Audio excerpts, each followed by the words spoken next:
Assalamualaikum warahmatullahi wabarakatuh. Kepada yang terhormat Bapak Aris selaku dosen komunikasi dan negosiasi bisnis, serta teman-teman yang saya banggakan, semoga dalam keadaan sehat walafiat. Amin ya robbal alamin. Perkenalkan, nama saya Alia Amanda Setiawan dengan NPM 59 dari kelas 3B Manajemen. Jadi pada kesempatan kali ini saya akan memberitahu secara singkat terkait salah satu tempat wisata yang berada di daerah Bogor, yaitu Kebun Raya Bogor, yang dimana Kebun Raya Bogor ini pada mulanya merupakan bagian dari Samida atau hutan buatan, ataupun juga bisa disebut dengan tanam buatan. Hutan buatan ini ditujukan untuk keperluan menjaga kelestarian lingkungan sebagai tempat memelihara benih-benih kayu yang langka maupun tanaman-tanaman yang langka lainnya. Pada mulanya, kebun ini hanya digunakan sebagai kebun percobaan bagi tanaman perkebunan yang akan diperkenalkan ke Hindia Belanda. Namun pada perkembangannya juga digunakan sebagai wadah penelitian ilmuwan pada zaman itu. Nah, teman-teman juga bisa lihat nih, ini pintu masuk awal Kebun Raya Bogor ini seperti ini ya teman-teman.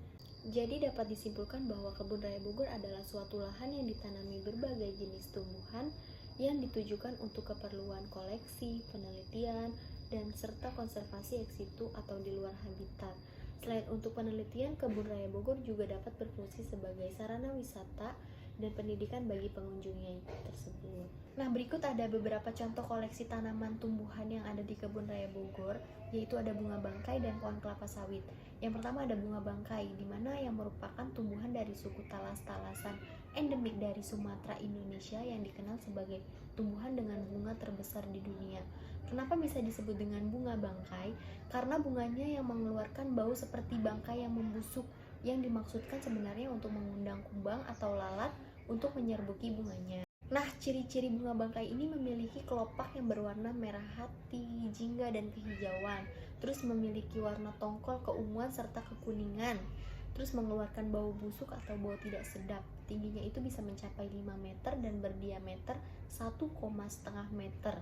Bagian yang menjulang tinggi ke atas atau yang disebut spadik, bagian pelindung bunga yang mekar biasa disebut dengan braktea.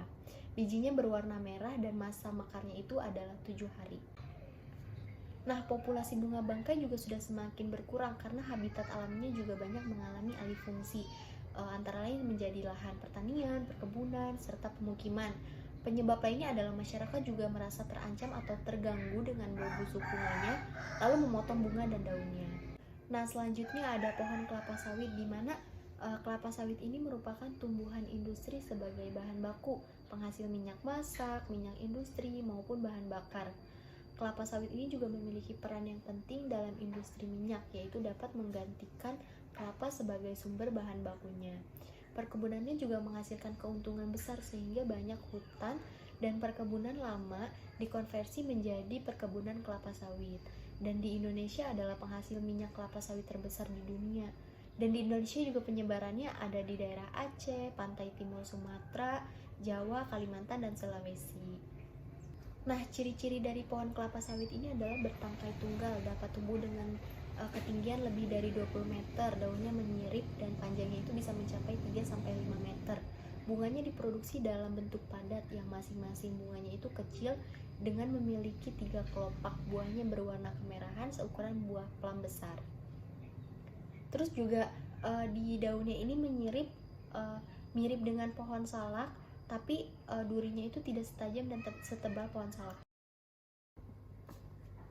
Berikut ada beberapa spot foto atau tempat yang bagus di Kebun Raya Bogor. Salah satunya adalah Museum Zoologi, di mana Museum Zoologi ini merupakan satu di antara museum yang menyajikan beragam hewan diawetkan, dengan fungsi museum itu untuk memberi wawasan mengenai keragaman hayati di Indonesia. Lalu tempat selanjutnya ada Jalan Kenari 2, di mana pohon-pohon kenari dulu kala menjadi salah satu sumber mata pencarian bagi sebagian masyarakat Bogor. Pasalnya mereka membuat kerajinan berbahan dasar kenari. Lalu yang terakhir ada rumah anggrek. Maksudnya rumah anggrek ini adalah di dalam satu ruangan ini dapat berbagai macam anggrek, yang dimana tanaman anggrek ini juga diambil dari hutan dan juga merupakan hasil kegiatan silang antara anggrek satu dengan yang lain. Dan para wisatawan juga dapat melihat keindahan dan juga pesona tanaman anggrek pada rumah anggrek tersebut. Nah, harga tiket masuknya ini sesuai dengan Peraturan Pemerintahan Republik Indonesia Nomor 32 Tahun 2016. Dimulai pada 1 Juli 2018, berlaku tarif masuknya ini bagi pengunjung Kebun Raya Bogor adalah 15.000 per orang untuk tiket masuk. Terus yang kedua ini ada tiket khusus wisatawan asing. Per orangnya ini 25.000. Terus untuk kendaraan keliling beroda 4 dengan harga 30.000, parkir kendaraan roda 2 5.000, serta tiket sepeda keliling itu 5.000, dan ada juga tempat sewa sepeda keliling itu harganya 25.000. Nah, buat teman-teman juga nggak usah bingung karena Kebun Raya Bogor ini ada petanya. Jadi buat yang bingung, Rumah Anggrek itu ada di sebelah mana sih? Jalan Kenari 2 itu ada di sebelah mana sih? Atau Museum Zoologi itu ada di sebelah mana ya? Gak usah bingung karena Kebun Raya Bogor ini nyediain peta, dan buat teman-teman yang nanti berwisata ke Kebun Raya Bogor nanti tertera ada petanya, jadi buat teman-teman nanti bisa foto aja. Nah, abis jalan-jalan atau berwisata di Kebun Raya Bogor atau di daerah Bogor, terus teman-teman bingung nih mau beliin oleh-oleh apa buat orang rumah, gak usah bingung, aku rekomendasiin salah satu oleh-oleh khas Bogor, yaitu kue lapis talas Bogor yang worth it banget untuk dijadikan oleh-oleh karena harganya sangat terjangkau, mulai dari 29 ribuan aja, dan udah ada berbagai macam rasa.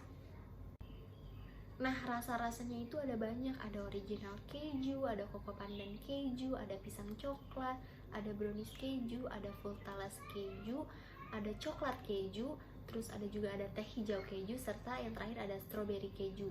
Di atasnya itu toppingnya hanya ada satu, yaitu keju. Jadi perpaduan antara manis dan asin, jadi nggak bikin enak. Dan nggak kerasa udah di akhir atau di penghujung video. Sekian informasi yang dapat saya sampaikan terkait salah satu tempat wisata yang ada di daerah Bogor, yaitu Kebun Raya Bogor. Kurang lebihnya mohon dimaafkan. Saya Alia Amanda Setiawan pamit undur diri. Wabillahi taufiq wal hidayah. Wassalamualaikum warahmatullahi wabarakatuh. Salam, love you.